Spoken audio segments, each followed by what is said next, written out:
shortly here. A little bit of a glitchy render there, but we're going to go over it regardless. Just waiting for the stream to come on through. If you guys are currently watching, go ahead and drop something in the chat. Say hello so that I know that you can hear me. I think we're about on a 30-second delay here. An ad's playing. That's funny. All right.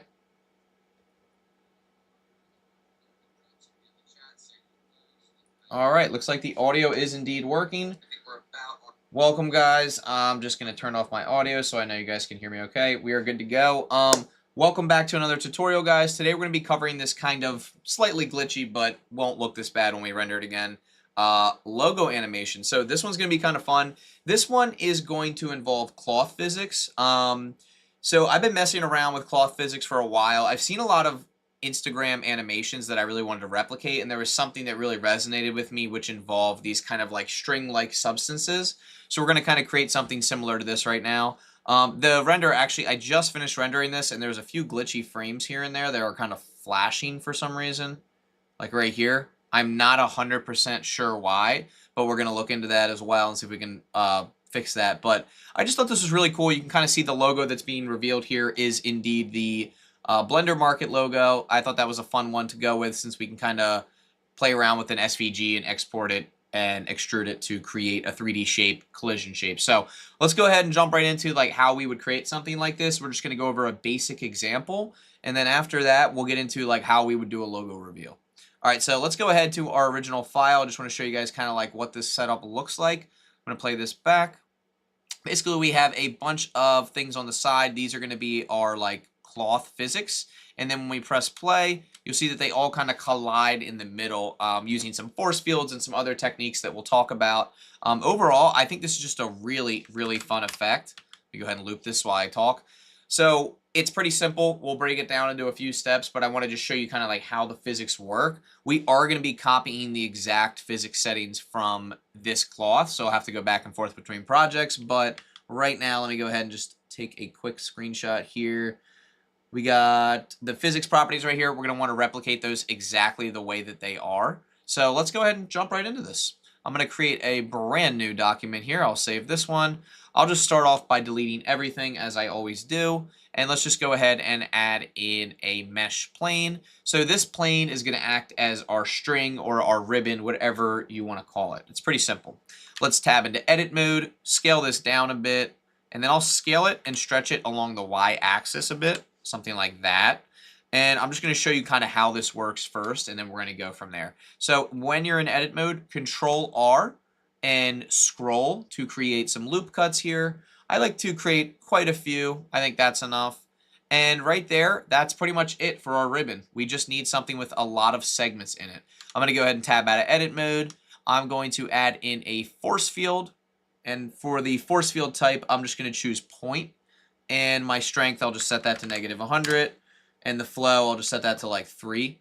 And then all I have to do now is turn this into cloth. So I'm going to go ahead and click on my ribbon. I'll turn on cloth. I'll scroll down, and I'll also make sure that under the collisions tab, I have both self collisions and object collisions turned on. I'm also going to move this logo on the live stream so it's not in the way. All right, so let's go ahead and press play and see if this is working. And it is. The only problem is we need to turn off gravity. So let's go ahead and go back. Let's turn off gravity. We'll just set that to 0, and this is in our scene settings. Now when I press play, wait a second, nothing's happening. Now, one of the reasons that nothing's happening is because our strength is too low, so we're going to go ahead and modify that. You will get a few glitches here and there as you go. So you see when I press play, not much else is happening. So we're going to go ahead and play with these settings a little bit. I'm also going to make sure that I wait for my cloth to fold. You can see it's kind of folding right now. Now, this is going to be a very experimentative process when it comes to actually getting everything to work exactly the way that we want it to. So one of the things that I'll start by doing is kind of taking a look at our cloth settings here. Object collision looks good. Self collision, we don't really need object collision. I'm going to collapse everything else. Now for our physics properties, I'm going to set everything to 10. And let's go back to the start, press play, and see what happens here. There we go. That's more like what I'm looking for here. There we go. So see how everything's kind of collapsing inward? That's exactly what we're looking for. Now what we need to do is duplicate our force field. Stick with me here because this is the part that gets a little tricky. I'm going to duplicate my force field with Shift D. Now for this second force field, I'm going to change this from point to plane. And then I'm going to rotate this twice. I'm going to rotate it RY 90. So again, we have Y is 90 and then RZ 90. And what that's going to do is allow everything to collapse towards the center. So let's go ahead and press play. And just like that, everything's now collapsing towards the center. Now it looks a little strange right now, and I'm going to talk about how we can fix that. But you can see how everything's getting crushed into the center. That's exactly what we want. Now there's a couple of things we're gonna modify here. I'm going to talk a little bit about the settings for our cloth.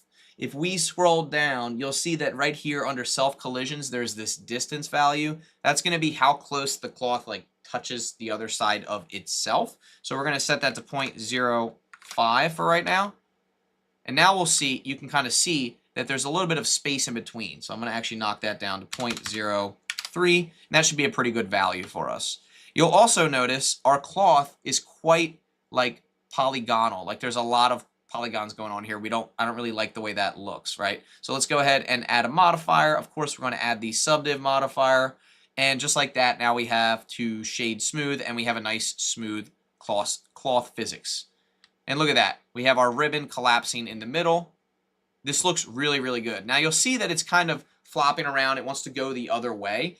There is a way to fix that, and that is with collisions. So let's go ahead and kind of add some walls on both sides so that this thing stays in the middle. Let's go ahead and add in a cube, and I'll just scale it up really big. I'll scale it a little bit slimmer like this, and then I'll just bring it onto this side. All right, so we want a cube on this side and the other side, but before we duplicate, let's add a collision modifier to this. I'll scale it out on the Y a little bit. I'll just duplicate it with Shift D, and then I'll go to my top-down view so I can make sure these are both very, very close, just about that close. Now let's go ahead and see if our kind of sandwich effect here works, which it should. Yep. Notice how now, if we hide these barriers, I'm going to click H on each one. Notice how now this is pretty much trapped in between those layers, so it can't get turned left or right. Now it still will get a little bit glitchy here and there. If you watch this for long enough, it will get glitchy, but notice how it's sandwiched in between. That's exactly what we want. I'm going to set my end frame to 120 so we can watch this over and over again while we talk about the settings, but look how awesome that looks. We have our effect, right? We have everything collapsing into the center. Now that we've done this, really all that's left to do is add whatever logo that we want. In this case, I'm just going to keep things simple. I'm going to add in like a sphere, or maybe like a, I'll just add in a cylinder. So I'll go ahead and add in a mesh cylinder, rotate it on the Y axis like this, and then I'll just scale it down a little bit, add some collision here, and then I'll hide it because we don't really care about that anymore. Actually, we do care about it for just a second. I need to go ahead and move this down so it's not immediately colliding. Now I'll hide this cylinder and let's press play. Now look, you can see that it's taking the shape of the cylinder, which is really cool. Now, let's say we want more ribbons. Well, that's pretty easy. All we have to do is click on this, tab into edit mode, press A to select everything. I'll just duplicate this, tab out of edit mode, and look at that. Now we have more ribbons. So again, all I did there was I just duplicated that. I'll tab back into edit mode, Shift D to duplicate. I'll press Z to lock it on the Z axis. And then once I have it, I'm just going to duplicate it a few more times using the Shift R shortcut. That should be enough. Now, keep in mind, once you do this, right, if I press play, it's probably going to be glitchy, a little bit glitchy. But look, you can see that our cylinder is right in the middle there. It's hidden, and everything's colliding with it, right, which is super cool. And now we automatically have our reveal, right? Now, what's really nice is I didn't expect this to work, but because I expected it to already be colliding with the cylinder on the inside, this actually worked quite nicely. And look, everything's trapped in the center. Now you can see everything's starting to shift and warp, like it's kind of sliding past the parts that we don't want, but it's still sandwiched pretty well here. As long as you follow these settings, you should be good. The only other thing I'll mention is the quality steps. This is the quality of the simulation. I'm going to bump this up to maybe like 8 and 8 for the collisions. So I'm bumping up both settings to 8, and let's go back. Let's save this real quick. I'll just name it collisions cloth, whatever I want. Doesn't really matter what we name it. And then I'll go ahead and pop open the cache tab, and I'll click bake out to 120. Let's bake this. It's going to bake pretty quickly. This isn't really a high intensity like thing that we're doing here, so it shouldn't take too long to bake. It's going pretty quickly here. All right. Someone said make a brain falling with texture and physics. Could be pretty cool. All right, here we go. Let's see how this turns out. Almost done, and here we go. All right, so I'm also going to turn on the cavity settings so we can kind of see this a little bit better. Pretty cool. And that's it, really, guys. And then you can just put any logo that you want in the middle. So with those settings, right, we have our gravity off. We have 2 force fields. We have our collisions on either side that are sandwiching these ribbons in between. And look how cool that is. Let's go over to rendered view. Let's start to like apply some materials here.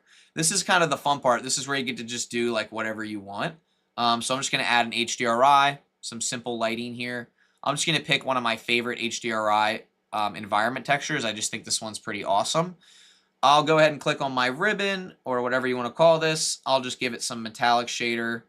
Maybe I'll make it like slightly gold like we had in the other one. Well, that's not gold. There we go. That's a little bit better. I'll make it slightly gold, and then I'll just point a camera at it and set up the render. I mean, it's really not that big of a deal. Like, this is a pretty easy physics simulation.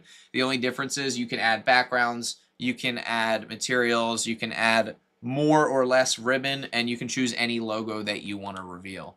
All right, let's make this 1920 by 1080. We'll just change our output resolution. And then I'll go ahead and flip my camera upright at a 90-degree angle. And I actually don't mind this lighting. Like, this looks pretty good. I'm just going to kind of narrow in on my shot here. And I think I may go ahead and enable depth of field because if anyone knows me well, they know I love some depth of field. I'll go ahead and set this to a ridiculous amount, like 0.05. And now we have like a cool looking render, right? Let's go ahead and back this up and play it. How fun is that? So cool. And then if you want, you guys can turn down the roughness a little bit. Again, you don't have to choose this material. Like, you can even make this, if you really wanted to, you could make this have subsurface scattering. I'll just choose 111 for those values, and I'll bump the scale up to 2. And then you can maybe choose like a nice yellow color. That looks kind of cool. It kind of looks like something you'd see under a microscope.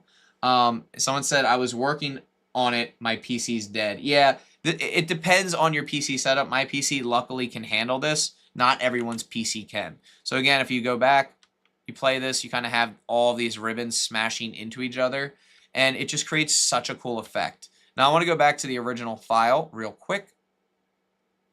This is our original file, and again, I just want to show you the logo that we utilized for this one was the Blender Market logo. And you can see I took an SVG and I just extruded it and turned it into a collision object, right? So this is actually like a mesh that is hidden in here. You see if we play this back, right? Everything's colliding. How fun is that? And if you hide this, you can see, right? You can see the Blender Market logo hidden in there. I hope you guys can see that. Should be pretty obvious. Let's turn on X-ray mode. There we go. Does everybody see the Blender Market logo? How awesome is that? And you can completely customize all of this, right? As we play this, we can see the reveal happening. And I just think it's so cool how the cloth kind of seeps into the different concave parts of the logo. Now you can see, this is the glitchiness I was talking about right here. You can kind of see how one of these folds is kind of getting out of whack. But if you're okay with that, then it's all good. The best fix I found for this was just to create those barriers on each side, and I'll just show you where my barriers are. This is one barrier here, and this is the other one. You can see that these are my barriers that I created around my ribbon that are just collision. They're just collisions. I'll hide these, and that's the effect right there. Pretty simple. Really, really easy to produce too.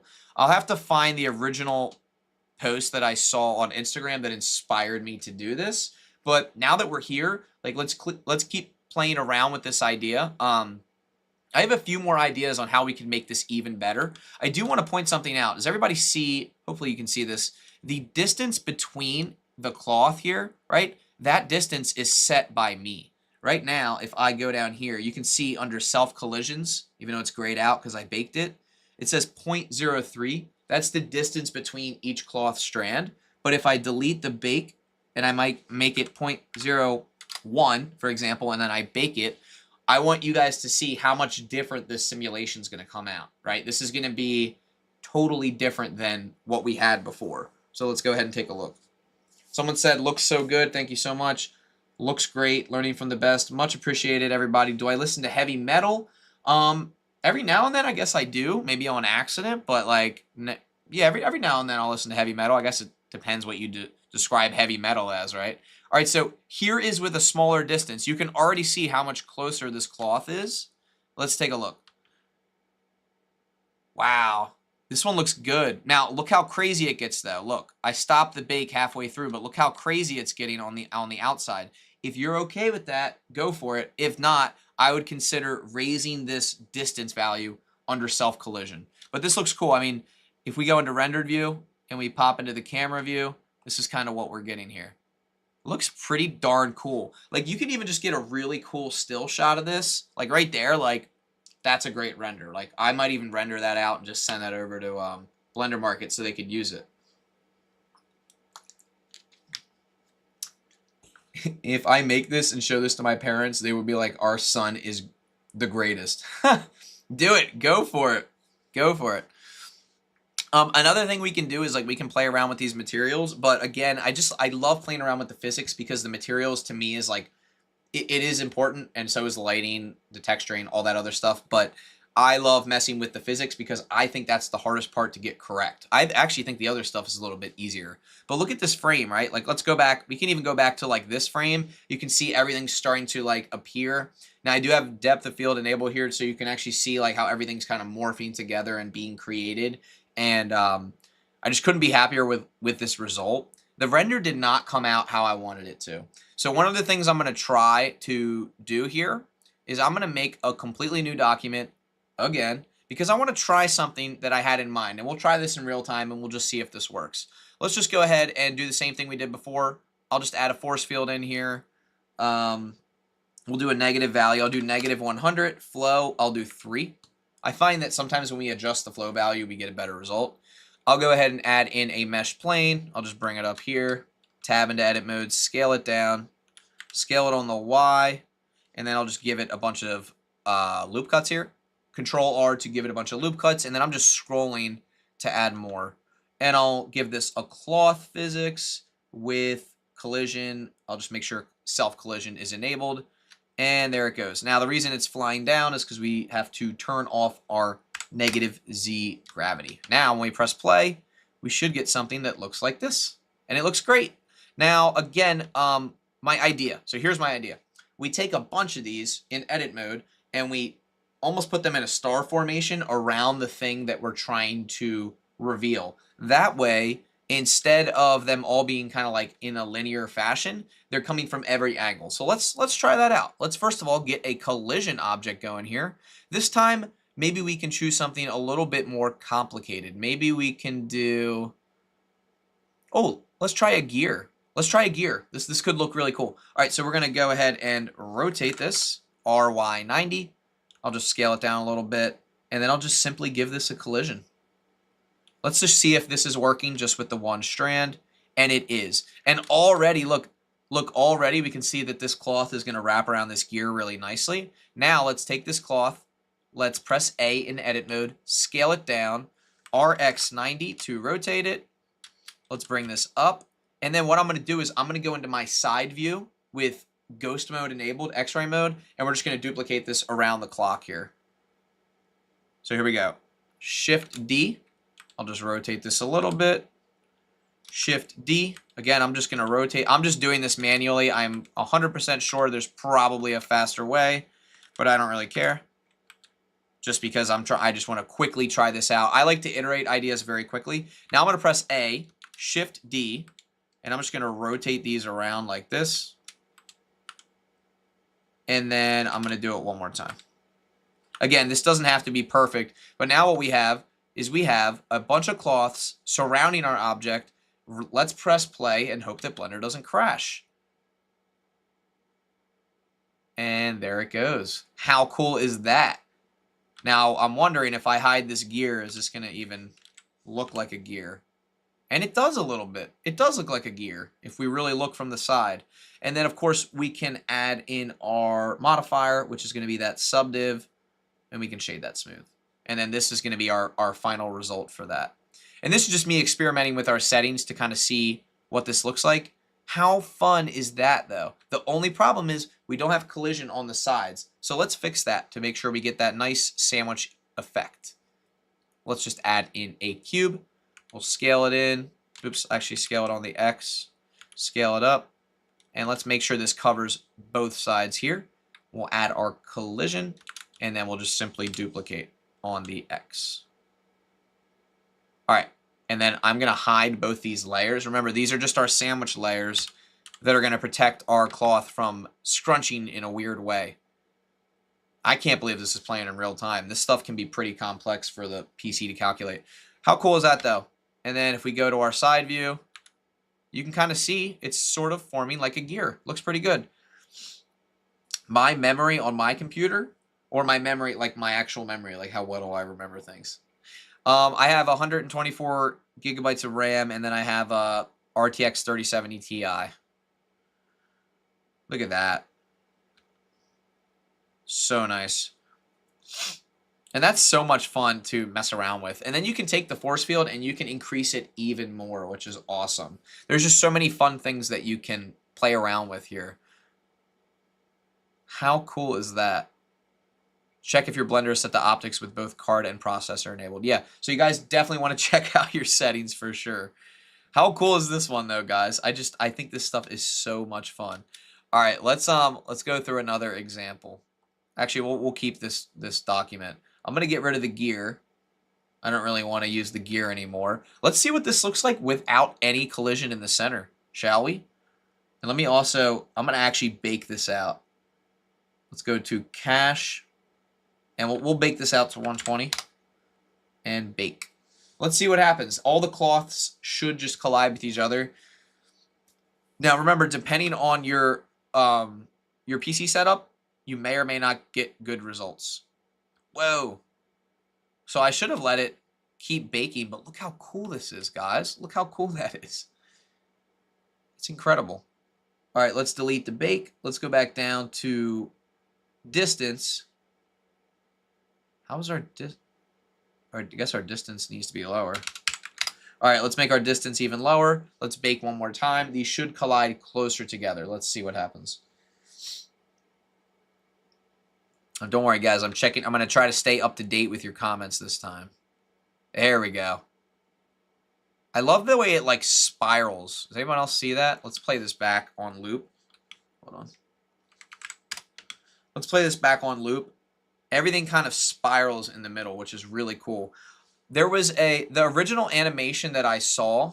This is just so much fun to watch these things come together. The original animation that I saw was everything was spiraling around one thing. So let's see if we can make that happen with a vortex force field. I find that the vortex force field doesn't always do what I want it to do. So let's see if we can make it work this time. So I'm going to add a vortex force field. I'm just going to flip it like that so it's facing the correct way. And then I'll give it a strength of -10. And let's just see like what happens here. What is our current quality steps is 5. That's fine. All right, we're going to keep it kind of low here because I just want to see the immediate result. All right, let's see. Whoa. Oh, here we go. Oh, it's spiraling. Oh. Did something weird at the end there. But that was kind of what I was looking for. Notice how it's like kind of spiraling. What I don't like is how it's so wavy. But again, this is something we can experiment with. Check if the modifier stack is applied. Oh, I'm so sorry. Same thing on YouTube, and it's both. This is something new. How fun is this, though? Now, you could get really crazy with it if you get rid of the barriers, right? So let's say you have the barriers right here, and you just delete them. Oops. Delete the barrier, delete the barrier.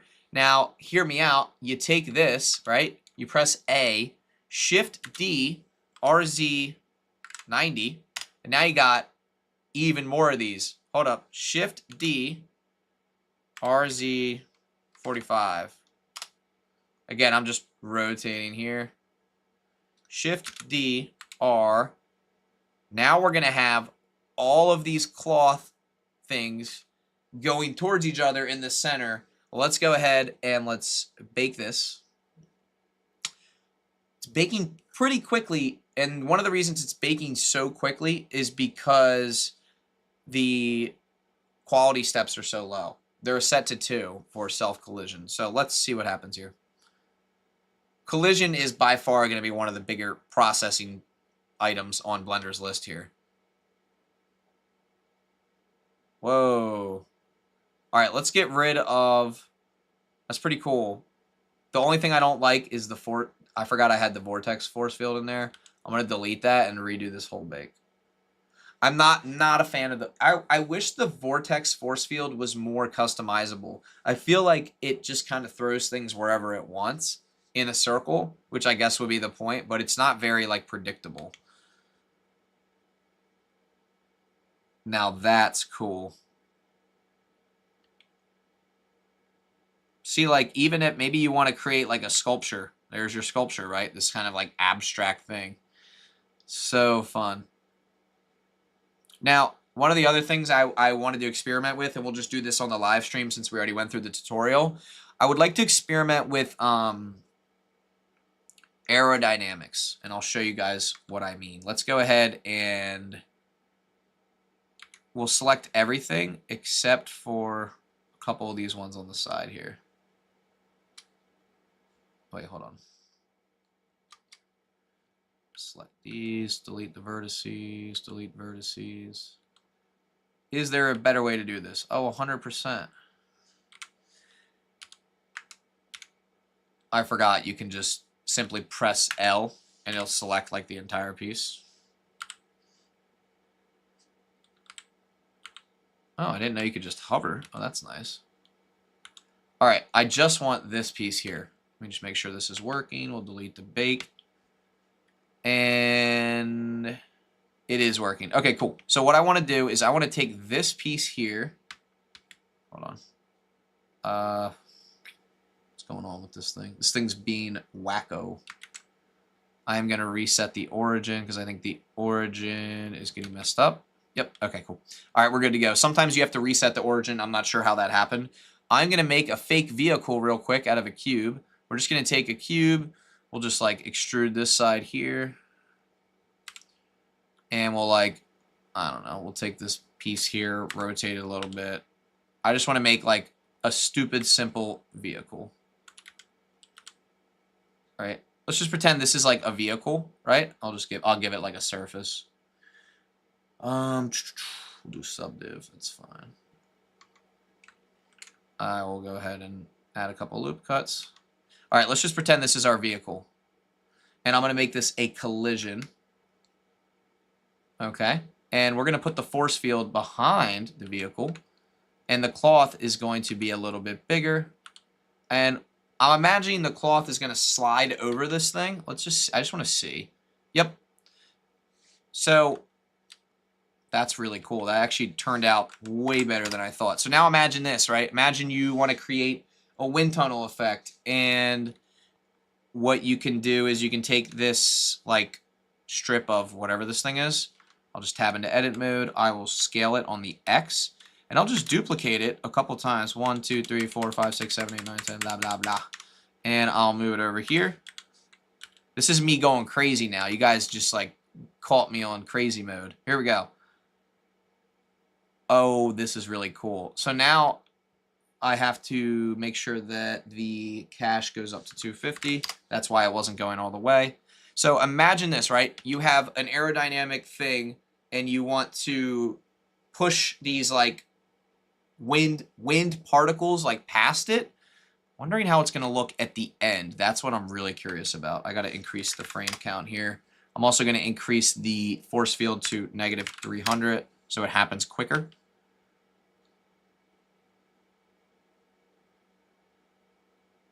Super cool. So now I realize at the end it breaks the effect, right? However, I think it looks pretty cool to begin with, because when you think about it, like if you wanted to theoretically do something with this, this could be decently feasible. let's just say, for example, on the top here, we took some of these and we extrude them out, right? And then extrude them one more time. Maybe we make like a wing, for example. Hold on. I just want to see what this is going to look like. That is the worst modeling I've ever seen, but I want to see what happens when this contacts the wing. Whoa, so cool. So again, this is where I go back to like, what's the dumbest way we can do something? This is like the most dumbed down version. Like, we're not using any smoke physics for this, but let me get a better like modeling example here. Let's pretend there was a wing here, and let's just do, I want to do this. Hold on. I'm just going to bring all of this down. This part here. There we go. Okay, I want to bring all this down. I want to see how this is going to react now. Okay. Does everybody see kind of like where I'm going with this? I'll redo this tutorial too. Look at that. This is exactly what I wanted to see. Notice how like right here where this wing is, it's getting split in half. So cool. We just need to make sure that this can like accurately flow. But like, what if this was like an easy workaround, right, to the problem that we all face, or at least I face all the time? I just want to make like an aerodynamic simulation that's like super, super simple. The other thing that I would say is this right here needs to be a line. The force field needs to be a line. Oh my gosh. It's so cool. So awesome. Hold on. Let's go back to the force field. We'll do a plane. Let's see what it looks like with a plane. We'll rotate the plane RX90. Let's try it now. Again, just having fun, experimenting, seeing what we can come up with here. Lower my seat a little bit here. How cool is that? Anybody else like, whoa, that's so neat? I find this stuff amazing. Let's try point one more time.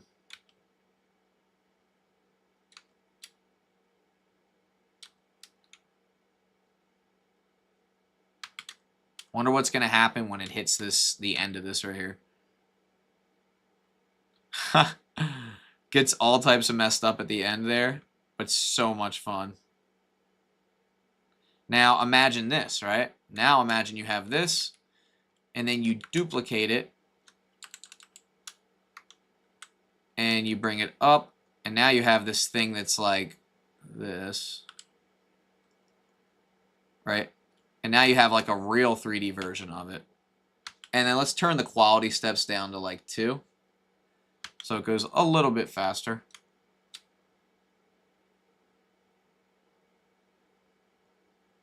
I mean, is that not what is happening in like a real wind tunnel, more or less? I mean, it's not going to be perfect, but I don't know. Just another cool thing that you can do with cloth physics. So much fun. All right, we'll move on to the next thing. Let me check the comments. Let's focus on a YouTuber. Oh, okay, so you guys want me to repeat how I did this? Can you repeat how you did this? What if you do it with water? Oh, it can do the same thing with water. It's a little more complex, though, I'll be honest with you. I feel like we covered everything I wanted to for this. This is just me like experimenting in real time with you guys. But drop something down in the comments below. Let me know what you guys want to see next. I got to turn this heater off because this heater is so stinking warm in this room. There we go. My fault. There we go. This room was getting like crazy warm, and like when I overheat, I can't think straight. I don't know if you guys are the same way. There we go. All right. Let's see. 32 people watching. What if we do it with water? All right, we'll try it with water. That's fine. All right, so let's say we did do it with water. We would need, well, a domain, right? You would need a domain, so I'll go ahead and add a cube. I'll go to Object, Quick Effects, Quick Liquid, and now we have water. Oh, look, the water's already being affected by the force field. All right, let's go ahead and let's take our domain. Let's change it to type all, and then let's go ahead and scale it. I'm going to scale it down so it's like everything's inside the domain. Why can I not see through it? There we go. Okay, and then our water source is right here. We'll put that right there. And then we'll have this kind of flow over our craft here. We just need our craft to be a collision. So let's go ahead and add a fluid type effector collision. Everything should just work. I'll just go ahead and bake it and we'll see what happens. PC becomes a heater. Oh, it did work, but the force field's very strong. So let's go ahead and knock that down a bit. It's negative 300. We'll try negative 10. And then we will also raise our resolution a little bit up to 100 for a liquid. And we'll bake. And let's go ahead and see what we get here. Bro, my PC caught fire while my heater was on. Wait, now I'm getting cold, guys, actually, now that I opened the door. Here we go. All right, let's see. And there you go. Now, in this case, we would probably want to have our liquid be inflow instead of just like geometry. But you can kind of see how that works. So let's go ahead and try this again. We'll go ahead and delete the bake. We'll change this instead of geometry to inflow. Scale it down a little bit. And you know what? I'm going to show you guys something. We can take this. I don't know if a lot of people know this, but you can edit the like faucet thing. I'm going to just edit this in edit mode. So there's 3 different locations where water is coming out. And we should have like 3 separate things. All right, let's try this. Let's go ahead and bake the simulation. Bake all. Here we go. Here we go. And we're going to bake this. I mean, how cool is this car? I feel like I should like sell this, like sell my rights to this car to Tesla or something like that. They would really like it. Interesting. Okay, well, here's what's fun. This is working a little bit. It's going straight through the rear spoiler that I invented, which is not the intended purpose of the spoiler. But you can see this is what our simulation looks like. Let's try to raise the resolution a little bit. Right now we're at what, 100? Let's do 200 and let's see what it looks like. Bake. Oh boy, blend it on like that. Oh no, it's going. We're good. PC becomes heater. I know. Maybe I should sell my PC as a room heater because that's basically more or less what it is.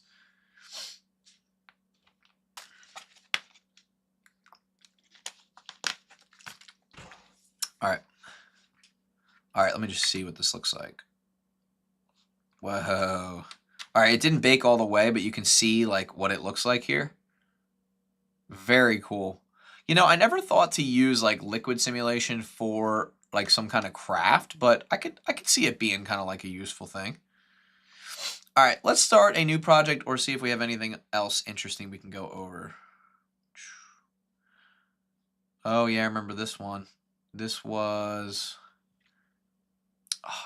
I don't know if you guys well, you probably don't remember this because this was on my channel. This was when I made a cloth, or not cloth, like I made a yarn animation. Let's see if this is still working. I'd be really impressed if this like, wow, it's still working. No kidding. It's a little bit laggy, but it looks pretty good for the most part. All right, let's see what else I got. That was a fun one. And that was like, I made a custom shader for that one, which is totally awesome. All right, I'll give you guys a couple options for our last, what did we start at 7? I'll give you a couple options for our last like half hour here. We can mess around with shader nodes, geometry nodes, or more physics. I'll let you guys make the call in the chat. So if you're watching, go ahead and vote on one of those 3. Whatever gets the most votes, I will go with, and we will cover it. All right. This was a fun project. I did this for Instagram.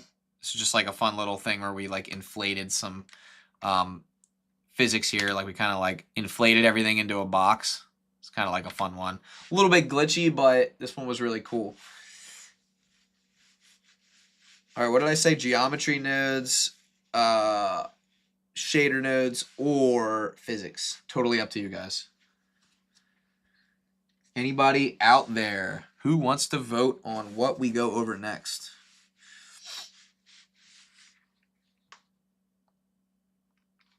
It's funny, everyone's like people will, I'll talk about this while I'm waiting.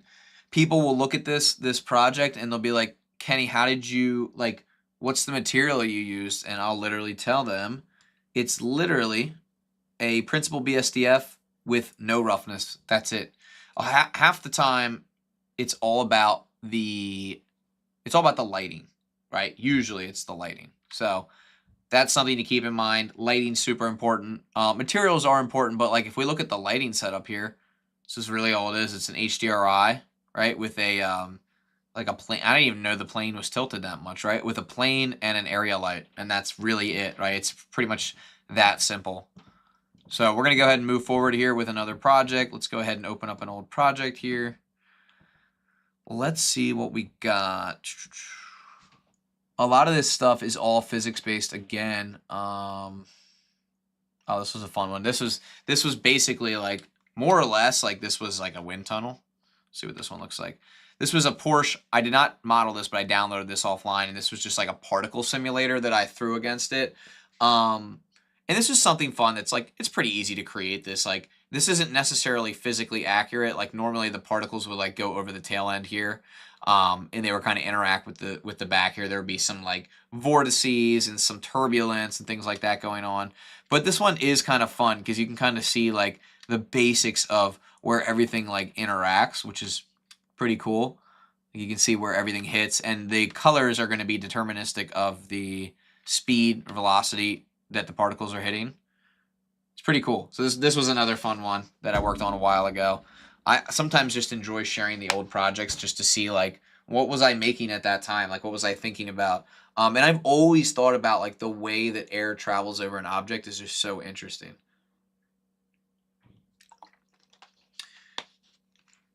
All right, I guess you guys decided that you're not going to vote, so I will vote for you. Let's see, what did I say? Geometry nodes, physics, or shader editor.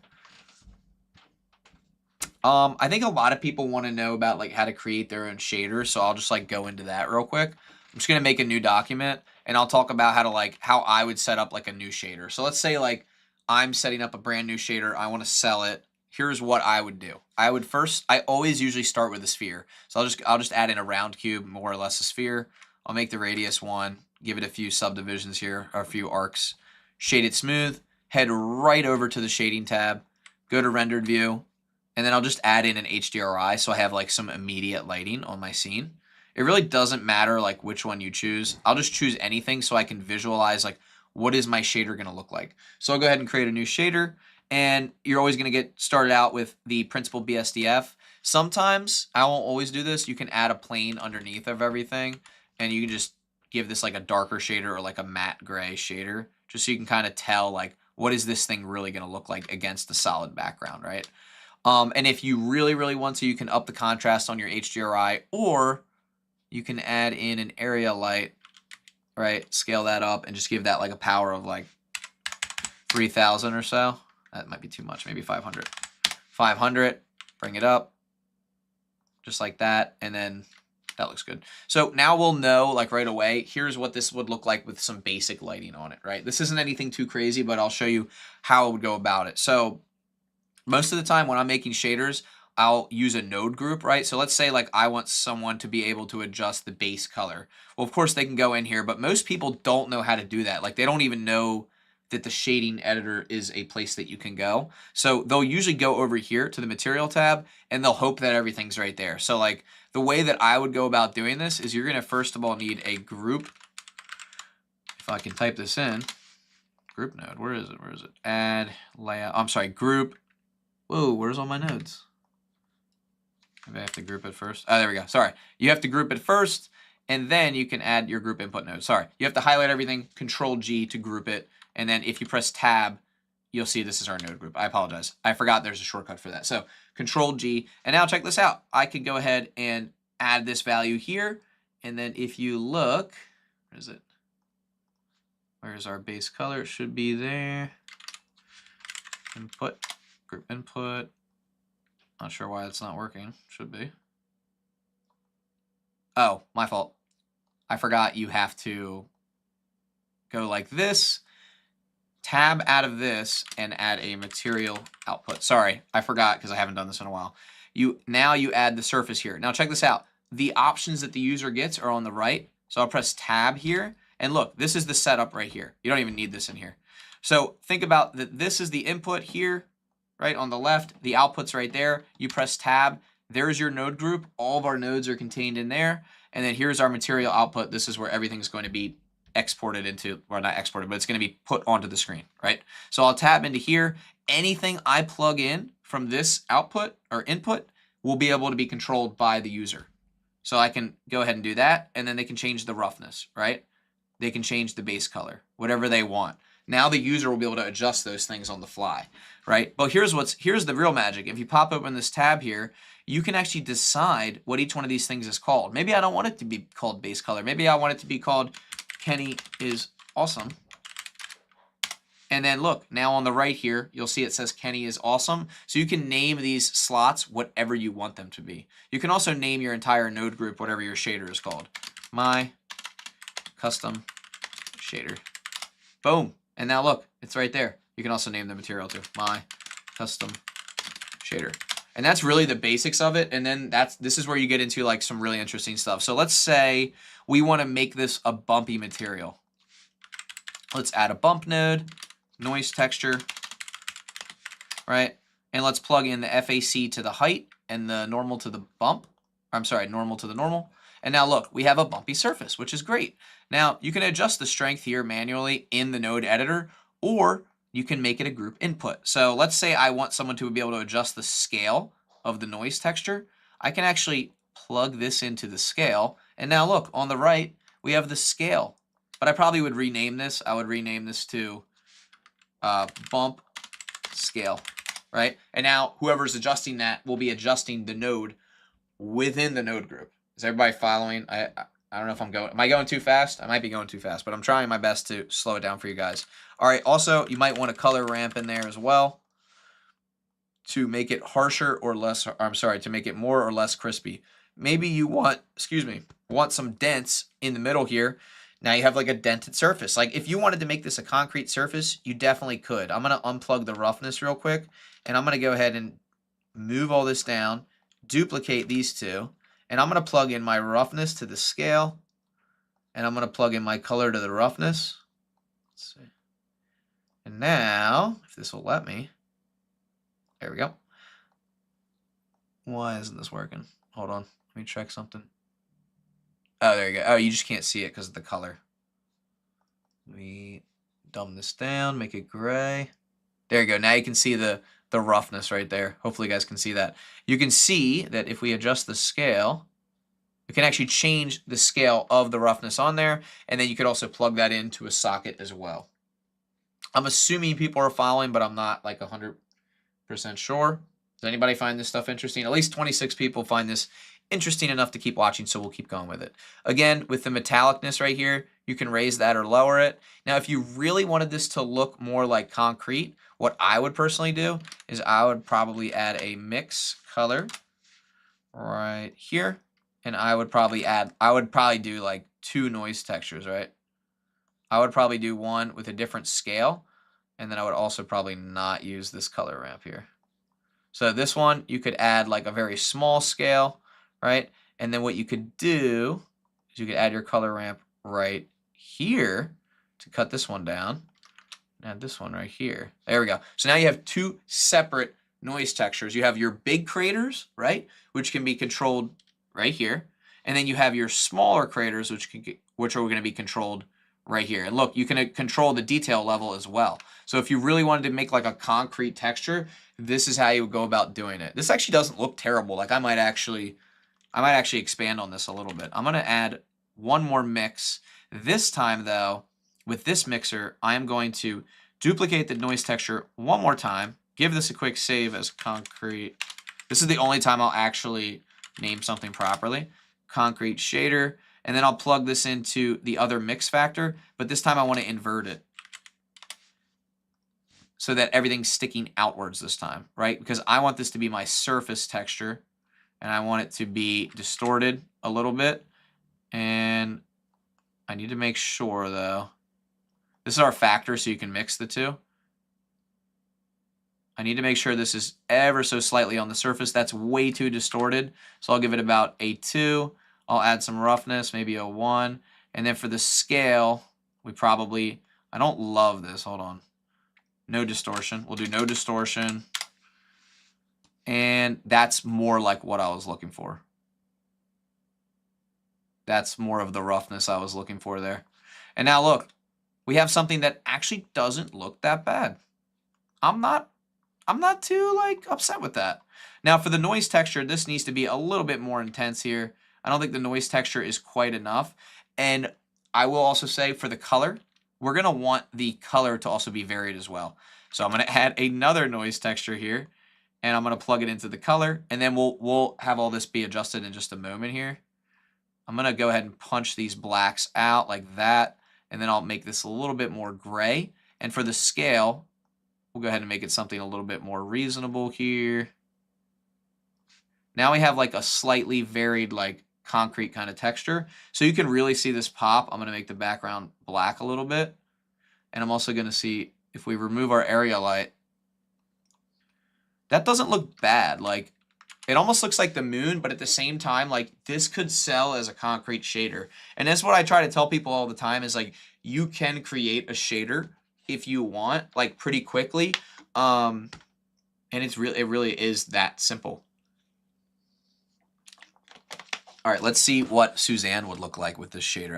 I always like to apply it to another mesh just to make sure it's not like that it doesn't just look good on a sphere, right?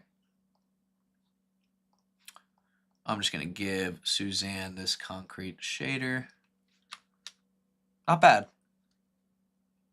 Not too bad. I mean, honestly, overall, I would say that the shader does not look that bad. Like it's looking pretty decent. Like I actually like, okay, I'll go through a little bit more of the process because one of the future upcoming live streams that we're probably going to do is going to end up being like passive income and stuff like that. So I'll show you guys how I would go about setting up like the shader itself to be ready to be marketed. Let's just pretend this shader is totally complete, right? We have all of our customization down here, which even though not everything's plugged into our group input, but remember anything that you want to customize, you can plug into your group input and then press tab to get out of it. Let's say this was perfect. What I would do is I would add in my camera. I would go ahead and drop it in right here. This is a good angle. I would scale my background out a lot. And then I would simply like focus my camera down on my object like that, zoom in a bunch, and like that's it. And then I would make sure that everything looks set. And then once I'm happy with it, I would probably just render it out and like throw it up on Gumroad. And I don't know how much I would sell it for, but this like doesn't look terrible. Like I might even add this to my material pack and just have this be a shader. But the thing about it is like a lot of people won't go as far as to creating these themselves. Most shaders you can create yourself if you follow a tutorial. Most people are too lazy to do it though. Like me being one of those guilty people that have been too lazy to do it.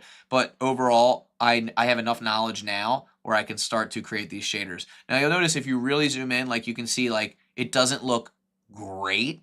And one of the reasons for that is there's a few settings we could probably adjust. Like the noise texture for the surface of the concrete, I'm not 100 with it. I'm definitely not 100, but we could adjust it, right?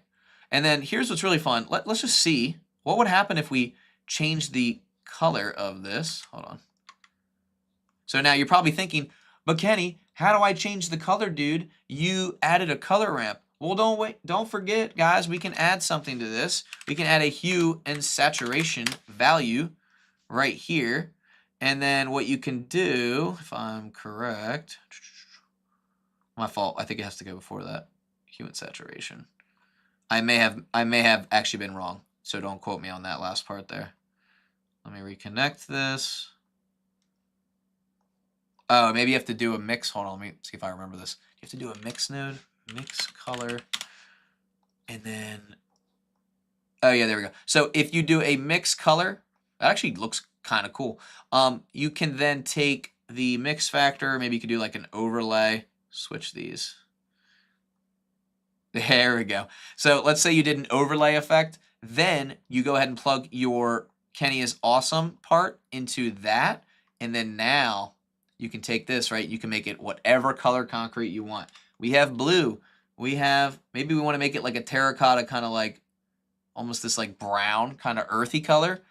And that looks pretty good. I'm pretty happy with that, right? Like I would settle for that. And then this factor right here is how much it's mixed in, right? Does everybody see that? Am I going too fast? Is anyone following here? We got 23 people, so someone must be interested in the shader nodes.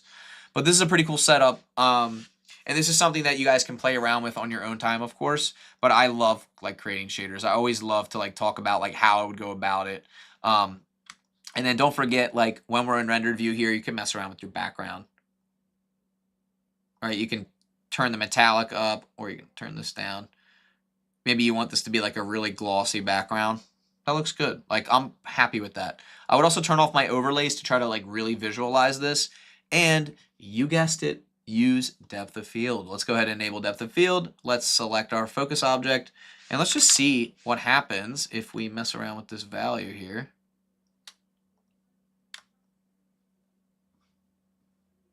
Hold up. Oh, there we go. Look at that. Now that looks good. And then you could really bump up the roughness a little bit. Boom. There's your shader, right? Pretty simple. The same thing applies with like the roughness and the metallic though. Like if you wanted to, you could bump up the metallic, but remember, once you create your node group, you lose the ability to do that over here, right? Like your roughness and your metallic isn't there anymore. Or sorry, your roughness is there, but your metallic is not. All right, let's see if the bump scale works. Look, we're adjusting the bump scale. Also, let's say you don't want those craters. Just make this 0. Now you don't have those craters at all, but now it's a completely different material, right? I do want those craters. I want this to appear like rough concrete. And I mean, I'm sorry, but this looks pretty good. The only thing I would probably change is maybe like subdivide this more. Even then, like it still looks fine. And if you want like real displacement, like real displacement, then you can go in here. You can add in deform, displace, make a new displacement. This is where it gets even crazier. And then you can go in here and do like stucky, right? Which is going to be like a type of displacement. And then you can go in here and do like 0.1, right? And now you have like this really weird rocky displacement. But then you can go back here and try noise. See what noise looks like. Not a fan. Wood. Voronoi, not terrible, but still a little bit overshot. Like I'll probably do 0.025, right? This is without, this is with. It's super subtle, but it can make that like difference if you're really looking for something like rocky.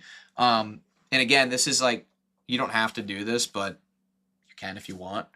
It's just me like playing around with the different shaders. And a lot of the time what I'll do is I'll just like quickly duplicate this and then bounce off of this idea and expand off those nodes to create a completely different shader. Let's make another shader. I'll hide this one. Or actually, I'm sorry. I will duplicate it and I'll hide the other one. All right. And then we'll just make a completely new shader. All right. We're going to start completely from scratch. I'll get rid of the displacement modifier. We'll go back to the shading tab and let's take a look. What can we do here? Well, let's say I want to make a copper shader. This will be the last thing we do because we've been streaming for, how long have we been streaming for here? Let me just check real quick. We've been streaming for, it's really not going to tell me. I don't know how long, a decent bit. We probably have like a good 10 minutes. Oh, there we go, 58 minutes. Okay, we've been streaming for 58 minutes. Let's make a copper shader real quick. I'm just going to change this to like a coppery color, maybe like kind of like a cross between red and orange. Copper is really weird, right? Because like depending on the way the light catches it, it's going to look completely different. I've seen copper that looks like a penny, right? But then I've also seen copper that's degraded. So, all right, we'll bump up the metallic value, lower the roughness a little bit, and that's it. You have copper. But wait, let's go ahead and add some customization to this. Now, I'm going to steal some nodes from our last material. So I'm going to go ahead and go back to our shader setup. I'm going to steal most of these nodes, and I'm just going to plug them in as I see fit. So let's go ahead and let's see if we can copy all of these nodes. Copy, paste. We'll grab all of these nodes and let's see if I remember where everything's plugged in. This is plugged into the color. This is plugged into the base color. Make that a nice copper color. The bump is plugged into the normal. And just like that, we have changed everything over. The only difference here is that we have the metallic bumped up. And our strength of our displacement, I'm going to knock that down significantly. But now look how it's starting to become something, right? It's starting to become like this sort of copper shader, right? I'm also going to increase the contrast for our roughness there, right? And this is a noise texture here, so let's just play around with that. That looks good. Again, like look at how we're starting to shape this up right away. That looks nice. These craters are a little bit too much. Let's kind of mess around with these to get the result that we are looking for. That's too much. A few dings and dents is okay. There we go. That's a little bit better. Again, this is kind of like some weathered copper, but for these really big dents, I don't want there to be that many. So I'm probably going to turn my factor this way so that I don't have those. That looks a lot better. Already, this is starting to look kind of like a copper shader. The only problem I'm having is the noise texture for the roughness. So I'm going to go back to the roughness noise texture, and I'm going to really bump up that contrast more. So you can see, like, as I adjust the texture, you can see what it's actually doing. I think I'm going to duplicate the noise texture and wrap it on top of itself. Now, look at what happens when you do that, though. I just want to point this out. So you get kind of like these strainy lines. Might be what you're going for. It looks kind of cool. I don't like it. We're going to delete it. And this is why I love messing around with things like this, because you can very quickly experiment with these nodes. Blender just makes it like too easy to do this stuff.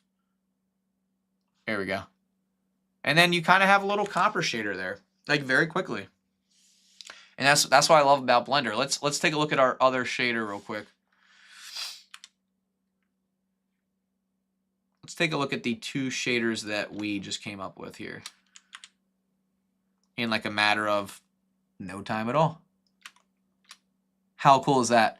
And then to customize it, you just plug everything into the node group, and then the user can customize it. Pretty fun. So we have copper, concrete. I might actually throw this concrete one up on Gumroad. I'm not even kidding, because I just think it looks good. It came out pretty good. And then another thing I kind of like to do sometimes, I'll just show you guys, I'll turn the plane off, the background, and then I'll just go into my film category here, which is in my render settings, and I'll just turn on the transparent thing right here. But you'll notice now, like, you're probably thinking to yourself, well, why does this copper shader why does it look like it has this like glow around it? Believe it or not, that's just a reflection of the world around it. If you really look closely, you'll see the same thing on the concrete. So it's not actually the shader, it's just the reflection. So a lot of the time people will be like, how did you get that really cool glow? There's no glow, it's just the way it's reflecting the world around it, right? And then if I add this plane back, you'll see what I mean. So as second I add that plane back, the glow's gone, right? So, but a lot of people, they won't really think about that. They'll just think like, what did you do to the shader? All right, we have copper, concrete. What else can we create, guys? Anybody want to throw one last shader recommendation in there for our last shader?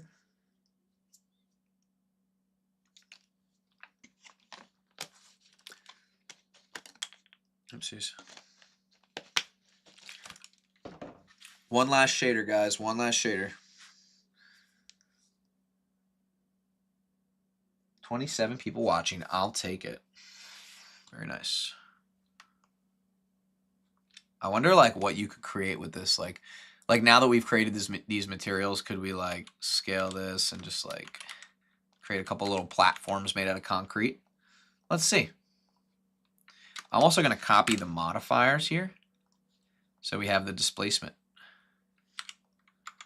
Can you do glass? Oh yeah, glass. Yeah, we can definitely do glass. Glass is super easy. Yeah, let's do glass, and then we'll call it on that. Whoa! Oh, I'm adjusting the wrong thing here. Apply scale. There we go.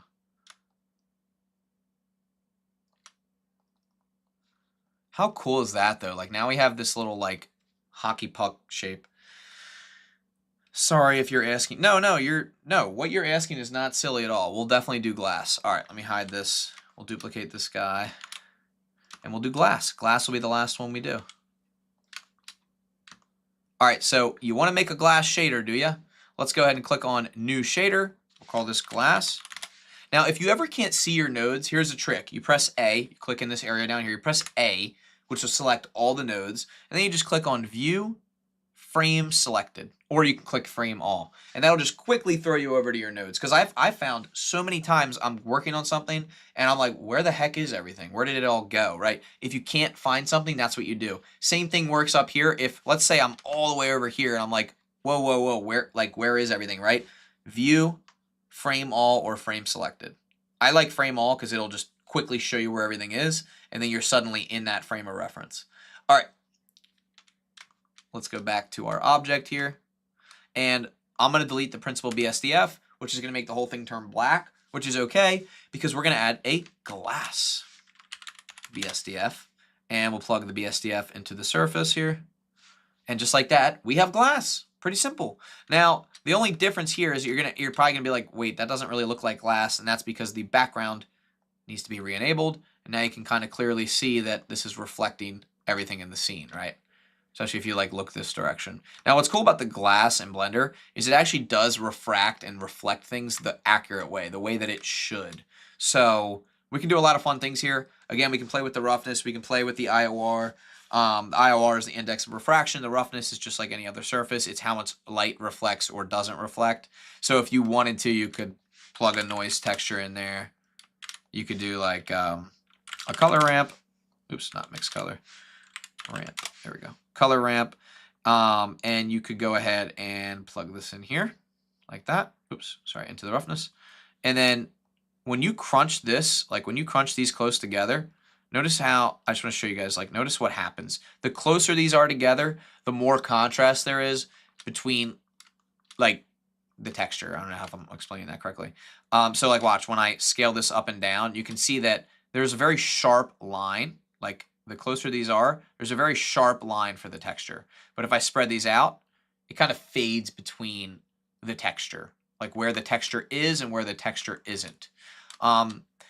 One thing I want to show real quick while we're on this topic, if you guys don't mind, is I'm going to show you how to transition from a material to nothing. You're probably thinking, but wait, how's that possible? I shall show you.